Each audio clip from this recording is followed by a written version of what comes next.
Now, following a pro-US Israel march on Thursday, the US Consulate in Sandton, Johannesburg, braved another protest today. Activists, trade unions, political organizations all gathered in Sandton under the banner Cuba Solidarity Now. This rally, held on the 17th of April, which is today, marked the 65th anniversary of the failed US-backed invasion of Cuba at the Bay of Pigs, while also aligning with Palestinian Prisoners Day. Prominent speakers and leaders addressed the crowd, including the likes of Ronald, Kasrils, former Minister of Intelligence Services of South Africa, Nomvula Mokonyane, who's the first Deputy Secretary General of the ANC, expressing solidarity with Cuba and Palestine, and also condemning US foreign policy, economic sanctions, and all the ongoing global conflicts. And despite the rainy conditions, demonstrators turned out in their numbers. They were calling for an end to the blockade on Cuba and, of course, broader international justice. To expand on the conversation, we're joined by Snuki Zikalala, who's president of the ANC Veterans League, who was among those present at the protest. A very good evening to you, Mr. Zikalala. Thank you for your time. Welcome. Good evening, Atlanta, and good evening to your viewers as well. You were present at the Cuba Solidarity Now rally in Sandton. And, as you were there and listened to, some of the remarks that were made and the general message that was being sent, what message did you personally want to send by standing there today? Well, as African National Congress, and of course as the ANC Veterans League, it's a message that we are saying that we as veterans, because we've been in the trenches, we're together with the Cubans and together with the Palestinians, that we support the Cuban struggle. We condemn the embargo which has been imposed by the Americans on Cuba since 1960. Mm-hmm. And actually, as you know, that today we're celebrating the 65th anniversary of the Bay of Pigs. That was a day when the Cubans drove out the American, especially American armed forces, who were Cubans, who were trying to overthrow the revolution in Cuba. And of course, they were repelled within 3 days. Mm. And so, of course, they were backed financially. Of course, they were backed militarily by the Americans. But the Cuban people, especially the Cuban revolutionaries, who were led by Fidel Castro, managed to make sure that all those who were invading Cuba and who were supported by Americans, they were chased out of Cuba. Mm. And since then, economic sanctions were imposed on Cuba.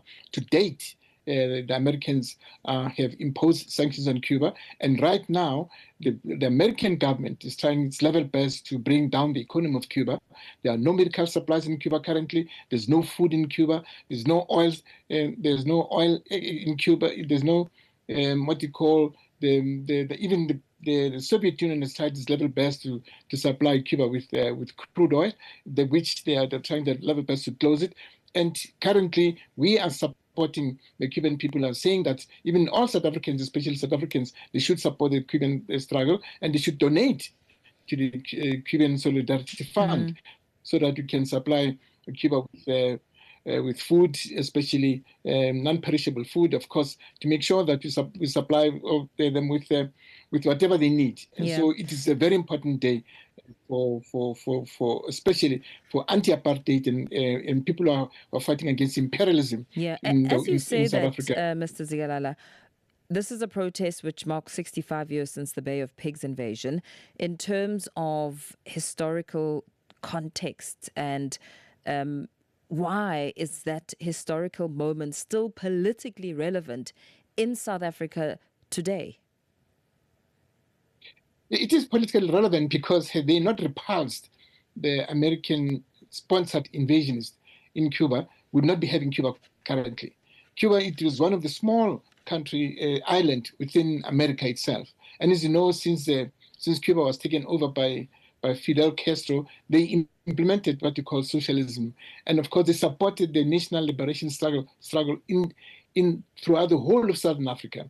They managed to train more than 16,000 students from African continent, especially in engineering, in medicine, in water purification.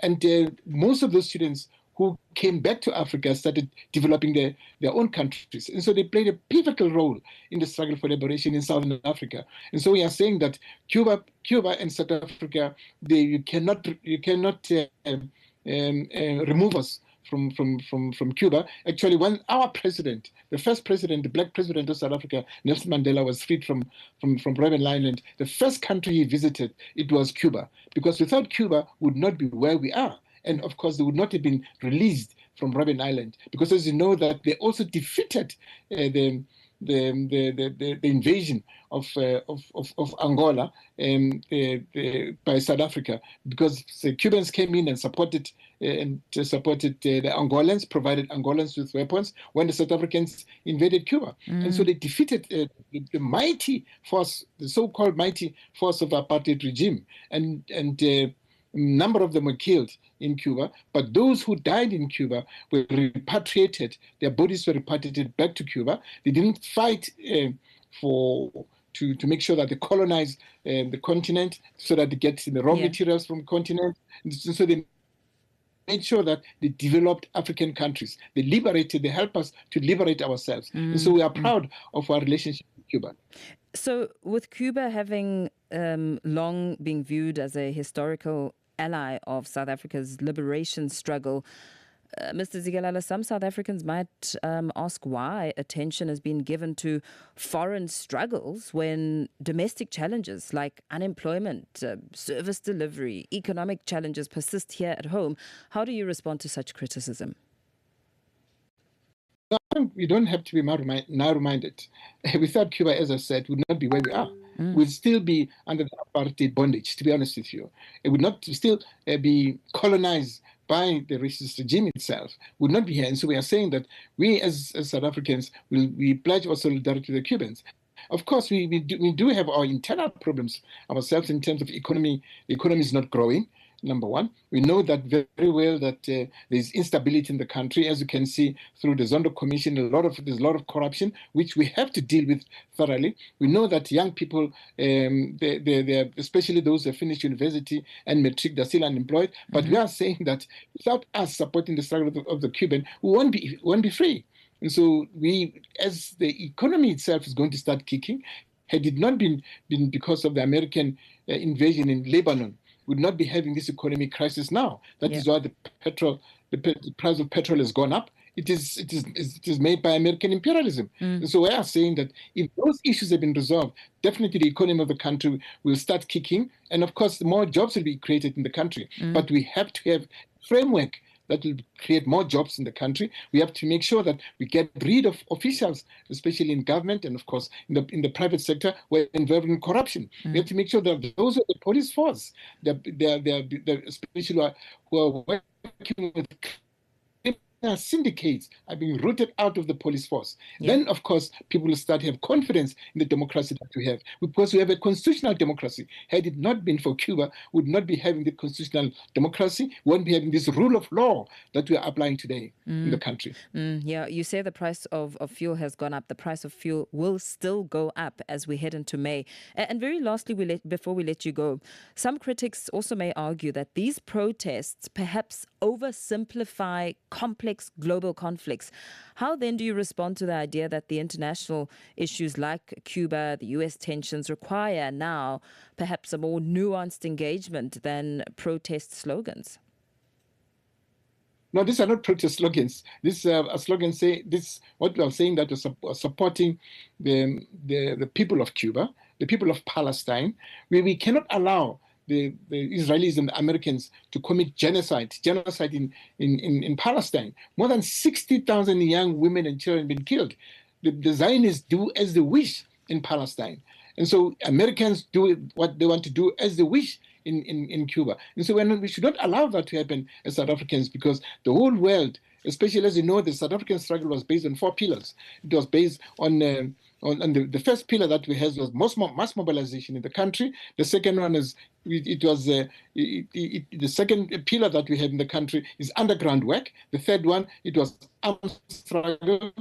The fourth one, it was solidarity. And so throughout the whole world, they supported us in fighting against apartheid. We're here because of those 4 pillars. We're here because of the solidarity we got from the world, especially from Cuba, especially the Palestinians. They are the ones who supported us when we're fighting against apartheid. But they are not saying that we fought you in terms of you giving us your minerals instead of you allowing to be recolonized by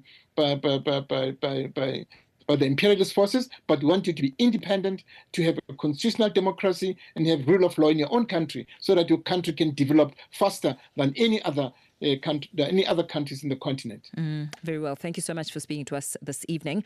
We're going to have to leave it there for now as we wrap up there with Snuki Zikalala, who's president of the ANC Veterans League, speaking there on the back of a protest where activists, trade unions and political organizations gathered in Sandton under the banner Cuba Solidarity Now.